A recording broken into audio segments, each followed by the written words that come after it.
Hi, this is Michael Buffer, and you're watching DONTAE'S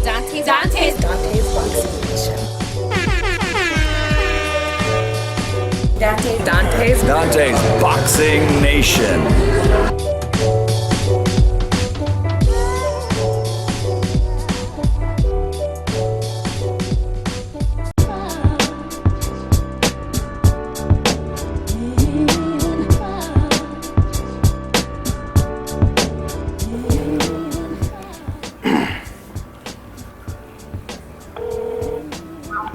Hello. What's going on, Abe? How you doing, man? I'm doing fine. How are you? All right. So I take it you're back in the States now, huh? I am. Yeah, that's what it is. DONTAE'S Boxing Nation, and I'm over here on the phone with Gennady Golovkins' trainer, Abel Sanchez. Now, Abe, the first thing I want to say is congratulations, because a win is a win at the end of the day. But with that being said, you rated Gennady Golovkins' performance a 4 out of 10, and Golovkin, he rated the performance a 3 out of 10. There has been a lot of criticism when it comes to Gennady Golovkin's performance. We heard Jim Lampley and Bernard Hopkins and other professional boxers talk about how vulnerable Gennady Golovkin looked in his performance. What is your take on many people's perception of Gennady Golovkin's performance this past weekend? Is the criticism warranted? Let me see. This young man's got 23 wins, 23 knockouts in a row. He's made 17th defense as a knockout. He's a 3-belt champion. Nobody wants to fight him. Who the hell can criticize him as a boxer? As a fan, maybe because he didn't give you what you were looking for. But any boxer that criticizes another boxer, when they ain't doing what he's doing, it's hypocritical. It's hypocritical?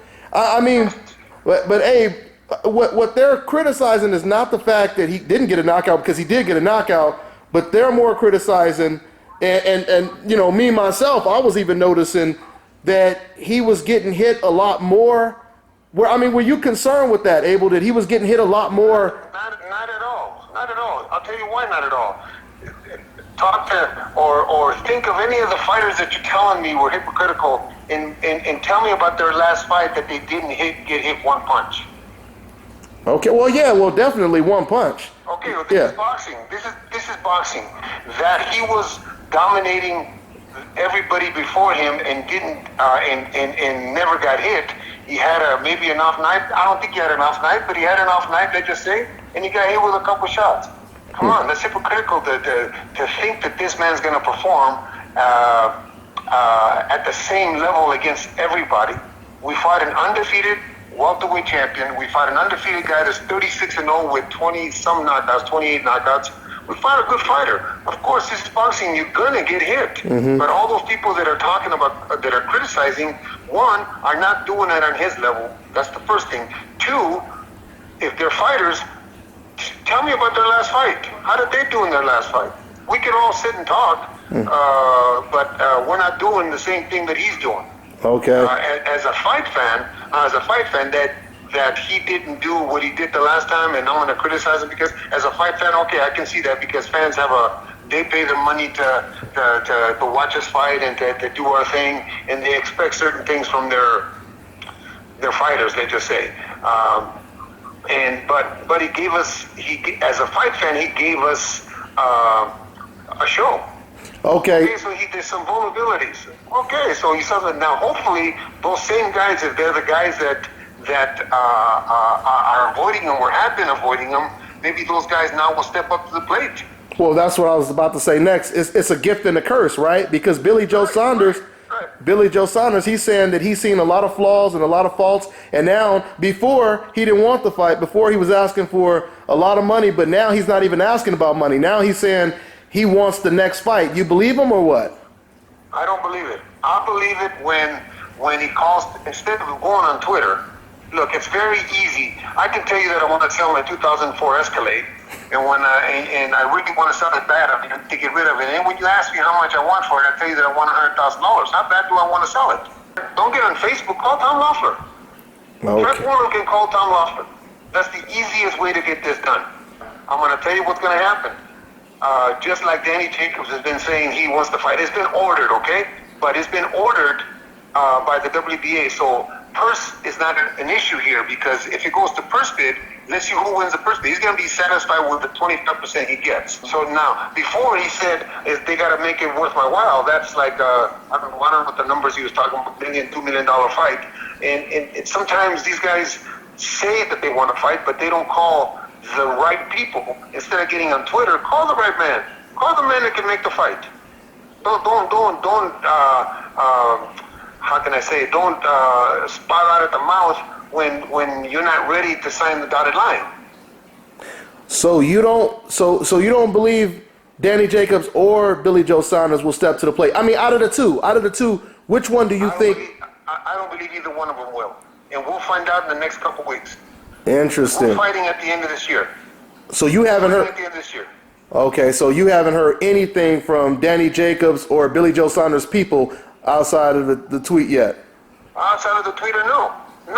Tom Loeffler's, I said, look, go back and research a couple of interviews that I did before our fight, and when these guys were calling him out when it first got announced, and I said, I hope that right after the fight, they do the same thing by calling Tom Loeffler instead of getting on Twitter. Call Tom Loeffler. But you'll see that as soon as they keep getting on Twitter and getting on Facebook, all the words that are going to come out, if it's worth my while, I'm going to take the fight. You got to make it worth my while. What's worth your while? If it goes to a purse bid, you get paid what you get paid, or don't take the fight and leave the belt, as Canelo did. Mm-hmm. Okay, for Saunders is there's only so much in a budget. There's only so much money that can be made. Now, if you're fighting Floyd Mayweather, it's a little different story. You're not fighting Floyd Mayweather. There's only so much right now in his budget. So if Saunders gets to the point where he's asking so much that is not possible, then it's not going to be made. Just like Chris Eubank, Chris Eubank's father used Golovkins' name for publicity. One, I'm going to tell you why. Because they strung it along and asked for such demands that he knew the fight wasn't going to be done. Now, instead of the millions of dollars he could have made like Brook made, now he's fighting Tommy Langford for the European title for what? $50,000? Yeah, but I think the Chris Eubank situation is a little bit different. I mean, wouldn't you attribute that fight not coming to fruition to Chris Eubank Sr. as opposed to Chris Eubank Jr. because he's so tough when it comes to negotiating fights? No, there was no negotiating. You want me to tell you what the negotiating was? He wanted to put the undercard. He wanted to select the announcers. He wanted to set ticket prices at double. And if you don't believe me, go back and listen to Eddie Hearn's interviews, and Chris Eubank's not denying any of that. Oh, okay. See, that's informative right there. See, people didn't know that. It's, people just automatically assume it was just a money thing. So it was a lot of other things. Kell Brook accepted the same offer that was made to Chris Eubank, and the same kind of structure is the way that Anthony Joshua fights. The same structure. The monies obviously are different, but the same structure, how it's broken down, was Joshua fights the same way for Eddie Hearn. Kell Brook fought the same way for Eddie Hearn. The same structure was, in money-wise, was given to Chris Eubank Jr. But Jr. never saw the contract. Senior, if you listen to the interviews, Eddie Hearn wanted to do his own security, wanted to select all the undercards, wanted to select the announcers, wanted to make sure that ticket prices were doubled. Eddie Hearn, if you listen to the interviews, Eddie Hearn says, the people hate me already. Could you imagine if I doubled the prices? Well, yeah. And you just said Junior never even seen the contract, so it was mainly Senior or demanding all this stuff. What Senior is doing is using the situation for publicity. They had never had an intent to fight Golovkin. That's why now it's fighting Tommy Langford, and I bet you he's not getting 50 grand. Oh, yeah, well, obviously he ain't getting nowhere near what he would have got fighting against Gennady Golovkin. Obviously, I was honestly hoping that after, Golovkin's performance, all of these guys would be raising their hands, and at least that's what it seems like right now. In the next couple weeks, because he is fighting in late November, the next couple weeks will be the telltale sign. Okay? You keep an eye open and keep an ear open for all those guys that are calling him out, and then why the fight doesn't get made. Mm-hmm. Okay? Like I said about my Escalade, I want to sell it, but do I really want to sell it? Mm-hmm. Yeah. And I want you to clear this up too, Abe, for some of the casual fans that said you and Golovkin had this plan to just go in there and look vulnerable just to bait other people in. No. Okay. We fought a very good fighter. We fought a guy that obviously I didn't want him to get in a bar fight, but Golovkin is Golovkin. He's going to do what he wants to do when he gets in the ring because he's there to please his fans. He's there to make sure that everybody goes away happy, and it's the paying public. There was 20,000 fans that wanted that fight to continue, but unfortunately for Brooke.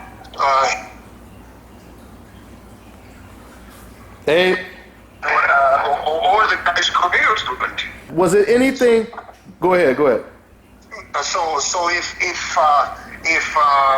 Dominic Hinkle doesn't stop the fight and the man gets hurt, then all those 20,000 people and all the fans that are tweeting about it was a bad stoppage, they're not going to send a penny to Kell Brook and his family.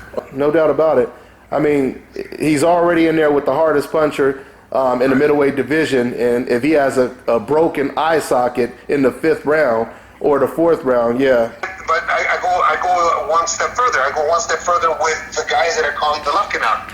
They have a right to ask for whatever they want to ask for. They have all that right. It's okay.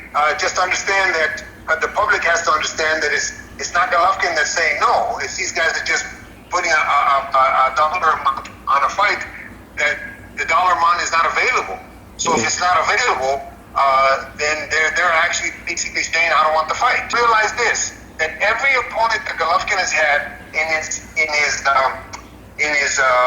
championship reign has had a career high payday. Every opponent has had a career high payday. Not one has not. Now, I mean, looking at all the possibilities, you said you don't believe that Billy Joe Saunders or Danny Jacobs will step to the plate. I often hear you and Tom often talk about moving up to 168, but it seems a little conflicting because Gennady Golovkin, it seems like he always says the opposite, like he wants to stay at 160 because he can make the weight easily. So what's going on with that? He wants to win the 4 belts. That's very important. That's very important to be the next unified champion after Bernard Hopkins. Okay, that Bernard Hopkins is the last unified champion. So he wants to make history within himself and for his country by being a unified champion. Now, if the opportunity, and we have said if the opportunity presents itself, well, we can move up to 168 and fight somebody. Alberto Ramirez has been talking about wanting to move up and fight Golovkin or having Golovkin move up and fighting. If that deal is there's a possibility of being made, we'll fight that fight. But let me ask you, why didn't Andre Ward, if there's such great opportunities at 168, why didn't Andre Ward defend the title or unify his title? Because there's nobody there to fight. There's nobody there that's lucrative enough for these guys to take a chance of fighting. Well, Andre Ward's trainer, Virgil Hunter, he also told me that HBO, they asked him to move up and sign that deal to fight Sergey Kovalev in a 3-fight deal as well. Wait a minute. That fight was made in the last 6-7 months. He's been fighting since he fought Edwin Rodriguez. He could have fought one of the 68 pounders. You're talking about just recent. Yeah. I'm talking about since he was able to fight Edwin and Paul Smith. Why didn't he unify? Why, if there was such great opportunities at 168, why didn't he unify? So you're saying that's why Golovkin should do the same thing. If nobody will fight him at middleweight, he should move up? Is that what you're saying or what? No, what I'm saying is there's no reason to move for Golovkin. There's no financial reason for Golovkin to move up. There's no gain. In other words, we're going to fight Badu Jack. You got to think, what's that fight? We're going to be able to sell that fight for Golovkin. Well, Gilberto Ramirez in Texas, like that's what Tom Loeffler said, that would be a big fight. That's a different story. Gilberto Ramirez is the only one that's been vocal about fighting Golovkin and wants to fight Golovkin, and so does Barbera want to fight Golovkin. Now that's a fight that's makeable because of his fan base in Texas. You're absolutely right. But if Ramirez doesn't want to fight him, who else are we going to fight? Like I said, Badu Jack, we're going to fight the German. How can we sell that? Yeah. How can we sell that to you as a fight fan? No, well, you see how big the Kell Brook fight. I think the James DeGale fight would be just as big in the UK, don't you think? Absolutely. James DeGale has got a fight coming up against who? I think he's still negotiating with Badu Jack, is he or no? Okay. Okay. So once that fight gets over with, absolutely, we have James DeGale. We have, and because, and if James DeGale was to fight here in the U.S. against us, it wouldn't be as sellable, let's just say, as if we make it in England, like against Kell Brook, because the English fans are supporting their fighters. They're able to pay they're able to pay DeGale because there's revenue, because they're able to sell it over there. If we do it here, where he's going to want to come here, it won't be possible. It does not. Those kind of monies are not available. HBO is cutting their budget. They didn't even want it to Pacquiao. Yeah, they didn't even want the Pacquiao fight. So the monies are not available, and it's impossible to put a fight on when you can't sell it. Yeah, well, I totally agree with that. But once Okay, so Ramirez would be the only one that there would be a possibility of 68. As far as 160, he's clamoring for that fourth title. Once that happens, then decisions can be made and other options are explored. But until that happens, we have to stay at 160. But Abel, you're saying you don't even believe Billy Joe Saunders will take the fight. So if he doesn't take the fight, well, how are you guys going to unify? Okay, it's up to you. It's up to you as a journalist, and it's up to the rest of the journalists that when he comes out on Twitter and says what he says, you hold him to his word. You hold him to what he's saying. That's what it's about. It's not about us. It's about you guys pressing him and asking him these questions you're asking me. Just like the Mexican press right now is on Canelo. Would you say Canelo has got it easy right now? Heck no. No, Canelo's not at all. going through hell because of all the mouthing he did, all the talking he did. Yeah. So we as fight fans, when you say something, we want you to live up to it. Yeah. We want you to live up to it. So now, what's his name? Billy Joe Saunders is doing all that talking. Live up to it. Live up to it and make it reasonable so that you can exploit all those flaws you saw. Let me tell you another thing. I saw an article where Rozier is talking about if Jacobs had been in there against Golovkin when Brook was there, Jacobs would have slapped him silly and knocked him out. Okay, stop your talking. Agree to an amount that's reasonable so that we can make this fight. Reasonable because of the budget. Don't just talk. Make it. Yeah. Make it. Yeah. So I'll give you another one. Let me give you another one. Charlo and Williams. Charlo and Williams are scheduled to fight each other, and Charlo comes up with this stupidity saying the fight is worth $1 million. $1 million? Where are they going to get that from? Which fight? He's saying a Golovkin fight or No, Charlo Williams. Oh, okay. He's saying that fight is worth $1 million. So you're saying Charlo wanted more money? That's because I know they had some stipulations in negotiations with that fight. So Okay, where are they going to get $1 million for that fight? Who's going to pay $1 million for that fight? It's just not there. Unless Al pays a crazy amount, or just like Jay-Z did for, you remember that Quillen Komarov thing, that 1.4, whatever that was, that he was going to get, or $2 million. Remember that Jay-Z first did, where he did so much for Peter Quillen's defense? Oh yeah. Unless somebody goes crazy and did something like that, who that has no interest in the fight is going to do that? You have to have an interest in the fight, financial interest, and who that has financial interest can come up with $1 million for that fight. What I'm saying to you is that these guys are talking stupid numbers that are impossible. You're saying they outbidding themselves, basically, is what you basically say. No, they're not. They're outbidding themselves for a reason. They don't want the fight. Well, hopefully that fight. Let me tell you, when we fought Proxa, our first title defense in the U.S., you know how much money we made for that fight? When you fought who? Proxa, the first HBO fight. Yeah. I got a check for $2,800. Okay, we fought our first defenses, the one in Panama against Uma for nothing. We fought them for nothing, just to have fights. We fought our first 2 or 3 fights. We fought the one in Ukraine for no money. Okay, we fought the one in Monte Carlos for crazy, stupid money, nothing. So we paid our dues in the first 4 or 5, 6 fights. Make the money. You know, these guys want to come in and make millions. You know, it's not there. I wish it was there so we can make the fight, but it's not there. I believe one of those guys are going to step up. I never believed Billy Joe would fight Golovkin before, but I just have a feeling he's confident now. That's. And why do you think? What would the reason be for him not fighting, in your opinion? For him not to, there would be no reason for him not to fight him now. Okay, but if the fight doesn't get made, what do you think the reason is going to be? Well, if the fight doesn't get made from this point, that means he never wanted to fight as far as I'm concerned. Okay, so they offered him, what, $3 million before, or $2.5 million before? If he doesn't take that now, and that's a crazy purse, we haven't made that in but only one fight or two fights. And this guy's got 23 knockouts in a row. That guy hasn't fought in 9 months. Good point. Yeah, so basically you're saying that was the offer, and the same offer stands right now, basically, for people. I'm sure that's what they're going to offer him. They're going to offer him less. So they're going to offer him the money, and if he doesn't take it, well, what's the reason? And Golovkins even willing to go to the UK. That's the whole stupid, that's the crazy thing. He's willing to go to his backyard like he did with him. He's going to ask him to come here. Yeah, so there's no reason. There's no reason. Now, if the Jacobs fight doesn't get made, what do you think that reason is going to be? It's been ordered now. It's been ordered by the WBA. If he doesn't fight the fight, he gets stripped.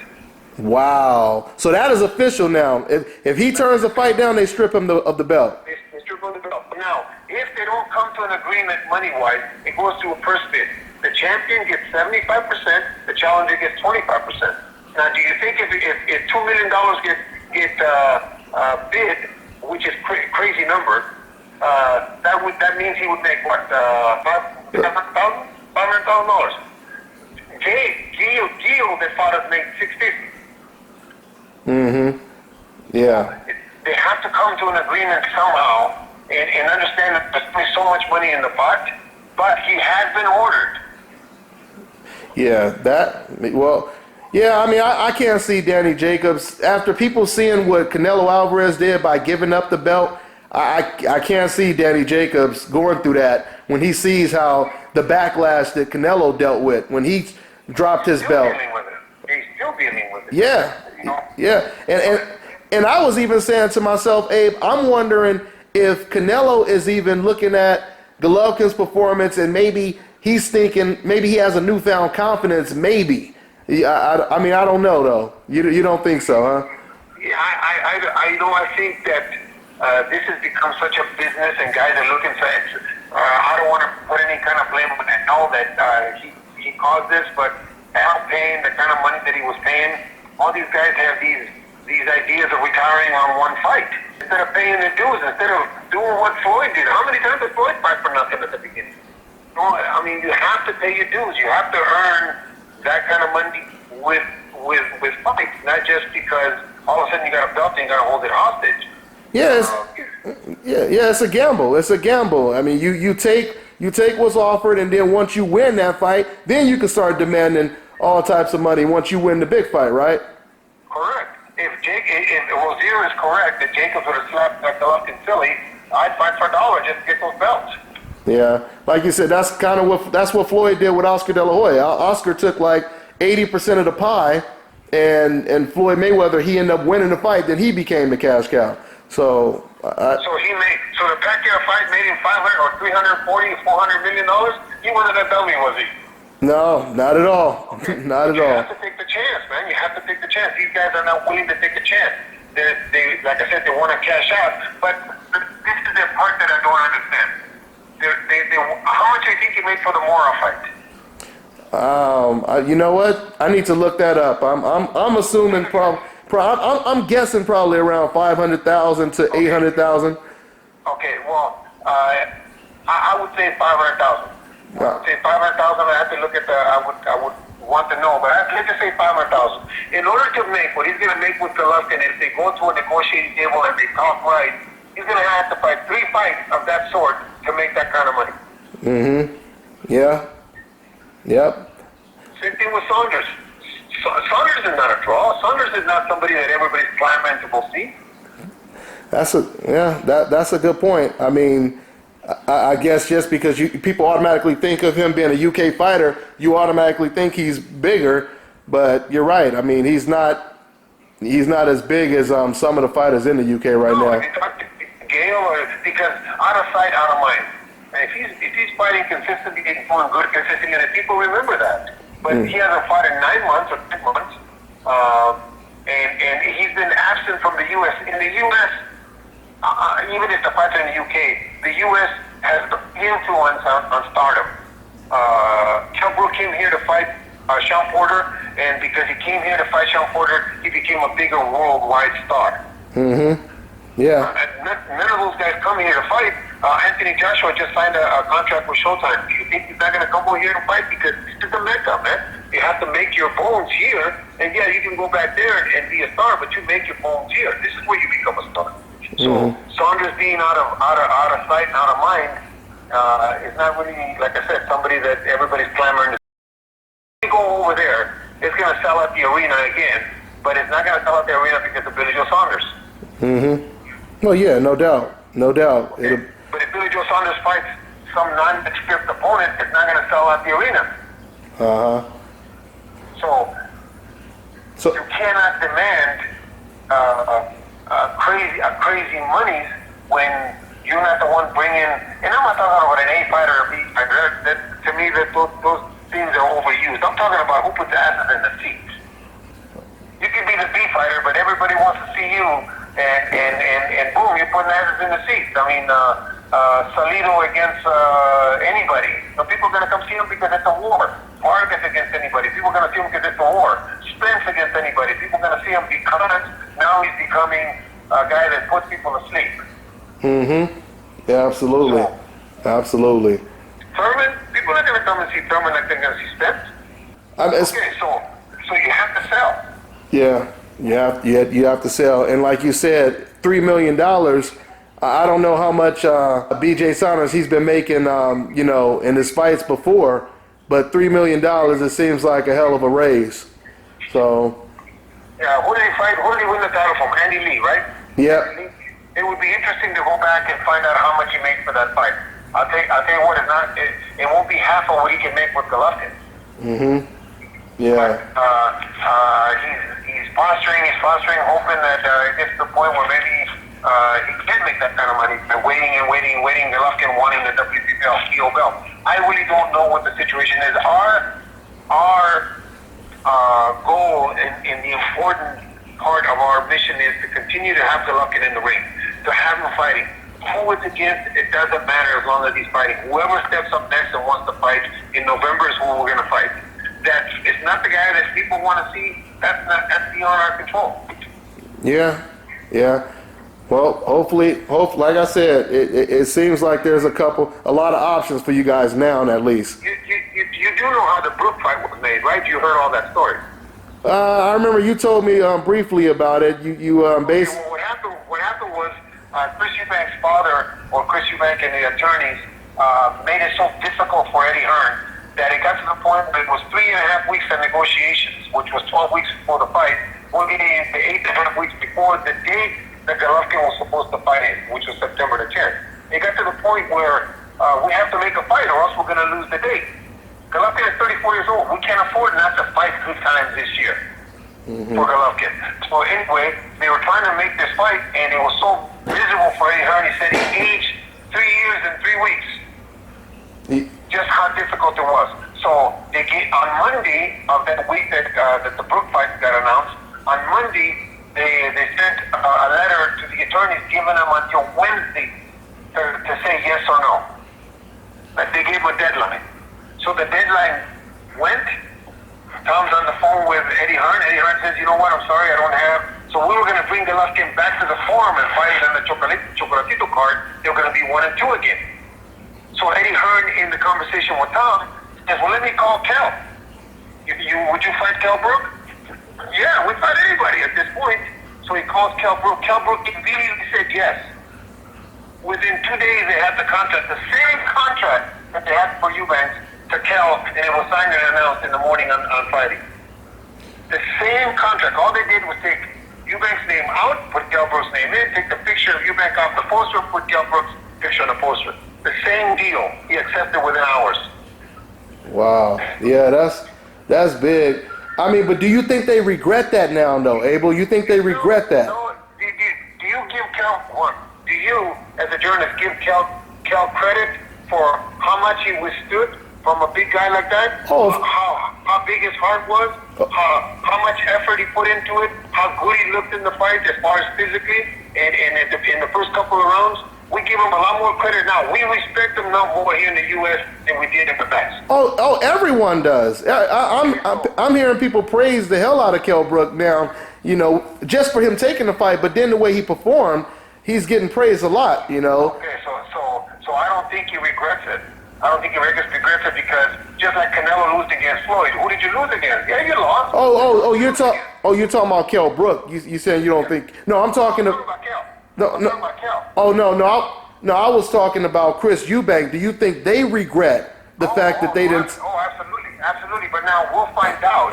We'll find out how much they regret it on how he's talking about he wants to fight Golovkin, how they handle the next negotiations for the next fight. Because there's gonna be an offer. He's a big enough name over there where they can sell him well, and his father is a character, and people hate him, people love him. So he's charismatic enough and trouble enough that people are gonna want that fight.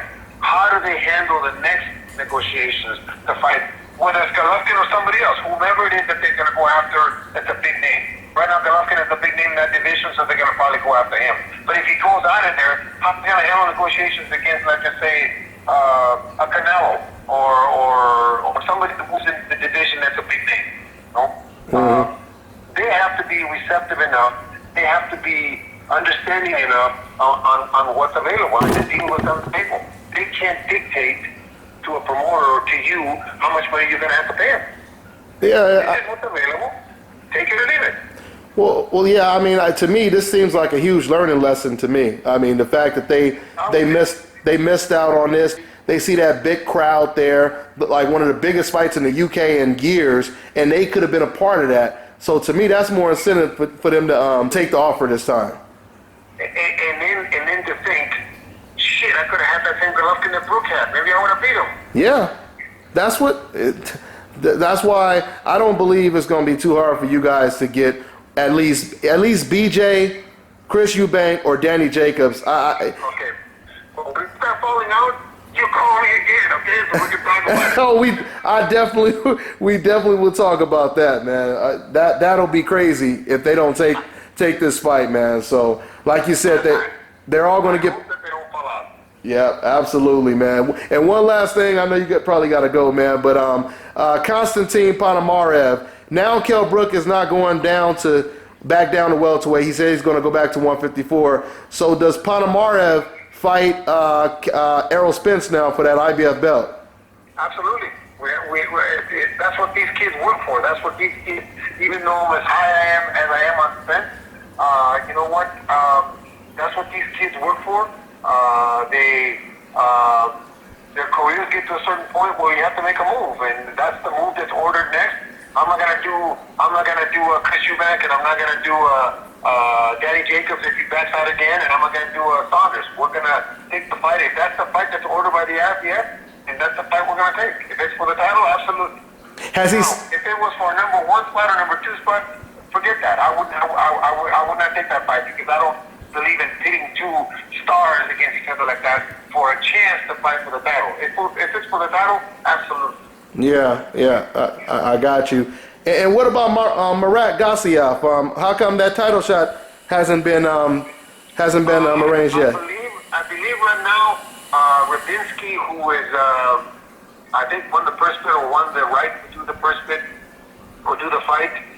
They're trying to find a spot for it. I believe it'll be under Golovkins Stavern. I think that's the fight they're talking about. For the mandatory for that belt.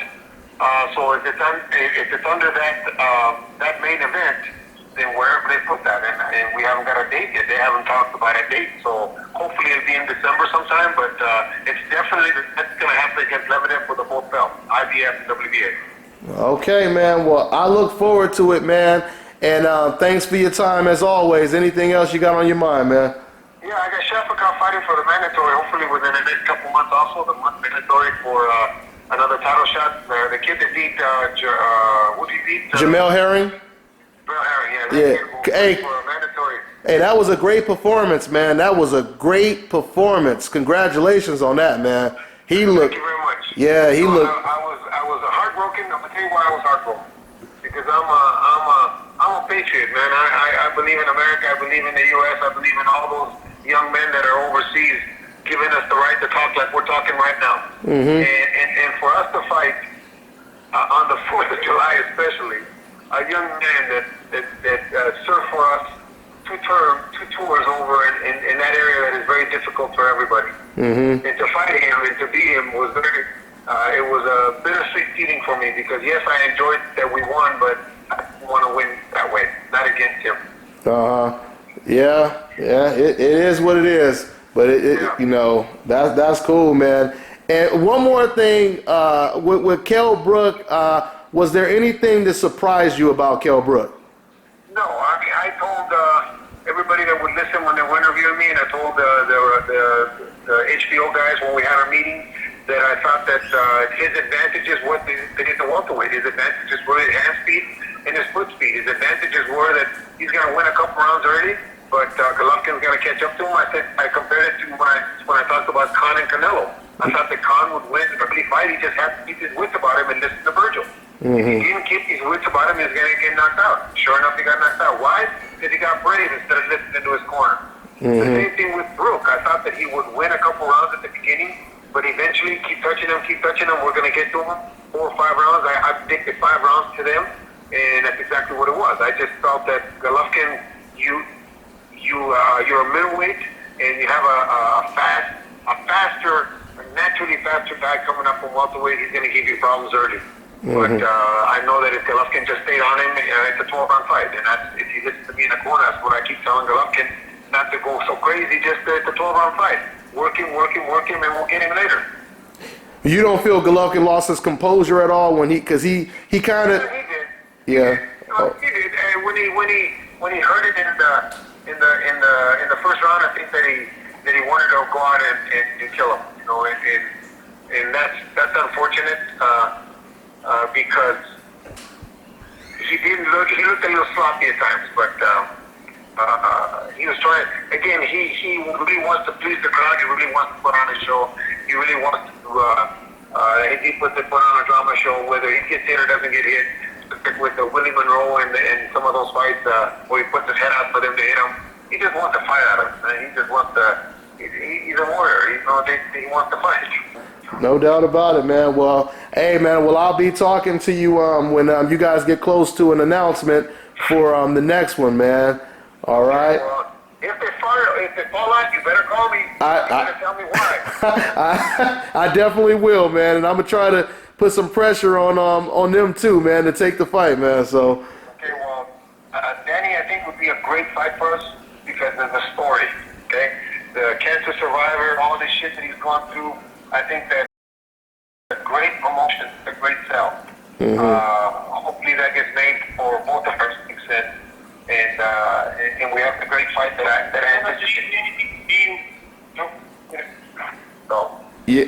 Yeah, that would be a big one. I think that's the biggest one right now in Madison Square Garden or somewhere, Barclays Center, whatever. That would be huge, man. So. Okay, now what do you think of that fight? In your honest opinion, what do you think about that? Well, you know what? I'm being real with you, of course, Abel. I believe Danny Jacobs has the same type of athleticism as a Kell Brook, you know, but the difference is he's a natural middleweight. He has power. Well, only thing I question with Danny Jacobs is can he take Golovkin's punch, because Danny Jacobs been knocked out before. So I don't know. I don't know if he could take, you know, that kind of power. That's the question. Okay, that's a good analogy. I'm gonna tell you this. I've been hearing a lot about how Golovkin got hit with a couple shots if he only had better defense. That's like saying if Floyd only had a better punch. You said that's like saying if he only has a better punch. What's that? Yeah, if Floyd could only punch like Valero did. You know, these guys have attributes to themselves. You know, Golovkin is not Floyd defensively. Floyd is not Golovkin with the punching power. Danny Jacobs is a big puncher, but maybe he doesn't have the chin. Yeah. If he fights somebody else, if Brook fights somebody else other than Golovkin, his attributes will be too much for that particular person. Everybody has something in their mind. So when we start comparing fighters, we have to take everything into consideration, not just the fact that he's got punching power or he's athletic and all that. There's going to come a point up or he's going to get touched. And if he doesn't have a chin, he's going to go down. Now, he may have the greatest chin in the world, but can't crack an egg. Yeah. When somebody with the punching ability of Golovkin starts to wear him down, he's going to knock him out. So Golovkin is not 100% perfect. Golovkin has got his deficiencies, but his deficiencies enough to take away the fact that if he touches you, you're going to sleep. Yeah, I think at the end of the day, it really comes down to how comfortable both Danny Jacobs and Golovkin are when it comes to getting touched, because Golovkin hasn't really been getting touched too often, outside of the Kell Brook fight, you know what I mean? So we've seen how other fighters have dealt with getting hit with hard shots. But the reason I asked you about that fight is because he told me Danny Jacobs has great punching power. When Danny Jacobs touches Golovkin and Golovkin doesn't go nowhere, is that because Jacobs can't punch or because Golovkin doesn't care that he gets punched? Oh, well, if he doesn't go anywhere, it's because he has a great chin. Because if he gets hit flush by Danny Jacobs and he walks through it, he has a good chin. But the same thing applies for Danny Jacobs. If he takes his punch, the same thing applies. So. Right, so those are the attributes I'm talking about. Those are the pluses and minuses that every fighter has. And when they win or lose the fight, it's not because they had a bad chin. It's because or bad defense. It's because the other guy used his attributes to better whatever attributes Golovkin has. When Brook touched him and couldn't do nothing with him, and Golovkin was able to wear him down, it's just because Golovkin may have been bigger, may have been stronger, may have been a bigger puncher that wears you down more. So all those. So the reason I'm saying this to you is because we're talking about when Golovkin got hit. That's the first thing you said when we got in this conversation was that he got touched more than most other people that touched it. That's true. He's not perfect. Mm-hmm. But in order to touch it, you're gonna have to be available to touch it. You're gonna have to be there to touch it. That's true. And since you made that Floyd Mayweather comparison when it comes to lack of power, I think the difference is Floyd Mayweather, he moved up 5 weight classes, so he's not going to be as strong as he was when he was in the smaller weight classes. Because I feel... I didn't say lack of power. No, I didn't say lack of power. I'm talking about the George... Let's just say, imagine if Floyd Mayweather had George Foreman's punch. Okay? So Floyd doesn't have the knock punch like George Foreman, and let's just say Valero, or let's just say Golovkin, let's just say Arguello, let's just say some of those big punchers. He hits hard, but doesn't have that snap big punch where he can knock you out with one shot. Maidana's punch, let's just say. Or Matisse's punch, even though Matisse doesn't have the qualities that Floyd does. Yeah. Maidana doesn't have the qualities that Floyd does. So we can't make a perfect fighter to have all the qualities that we want in a fighter. Some are going to have defense, some of them are going to have punching power, some of them are going to have footwork. So when you talk about the defensive deficiencies, let's just say, because Golovkin got here a little bit more than he did in other fights, maybe he's not as good as Floyd defensively, but he's a better puncher. He's going to wear you out better than Floyd does. He's going to wear you out. So that's what I'm saying. It just the conversation started with, he got hit more than he did in other fights. Mm-hmm. Yeah. We fight a world champion too. I think the question for many right now is, if Kell Brook was able to find the target so easily against Gennady Golovkin, with him being so naturally athletic, how is Golovkin going to deal with a middleweight who has athleticism and he has middleweight power? I think that's the biggest question right now. Do you think with a guy that had 350 amateurs that fought everybody and beat some of the best middleweights in the world today, do you think that if that middleweight was in front of Golovkin would have been as careless with him like he was with Brook? Well, I mean, me personally, Abel, I think it depends on how athletic the fighter is. I just, like you just said, if it's somebody who's quick, athletic, I mean, it's not as easy to avoid those type of shots as a person who's more predictable. You think Stevens was athletic? Curtis Stevens? He's not really an elusive type of a fighter, but he was strong, you know what I mean? And yeah, I guess he did have some athleticism. He just was a fighter who comes forward, though, you know. But did he hit Golovkin? Wasn't he called the chin checker? Was knocking everybody out? Did he hit Golovkin with his best shot and Golovkin just at him? Yeah, that's true. Yeah, he caught him. He caught him with a good hook. I think he caught him with, what, 1 or 2? I mean, more than that. He caught him with some good shots. Curtis put up a hell of a fight until he just wore down. And Danny was put down by Mora. So Danny's not going to, he may be athletic and mobile, but he's not going to stay there to do the things he needs to do when he feels what Curtis felt. Well, and that's why I told you when I gave you my assessment, that's one of the things I brought up is he's athletic, but we don't know. That's what everyone is trying to figure out. How will he take a punch because he's been knocked out before, you know? So that's the biggest question mark. Yeah, it's what we're saying, styles make fights, and we'll find out when they get in the ring together. We'll see how he reacts when he gets hit with the first shot. We'll see how aggressive he becomes once he gets hit with a first solid shot. Yeah, yes, that we will see. That we will see, and you know. So. Diana, hold on. Let me call you back. Well, let's talk later. Okay, all right. I'll talk to you later, man. All right, good stuff, man. Thank you. Bye.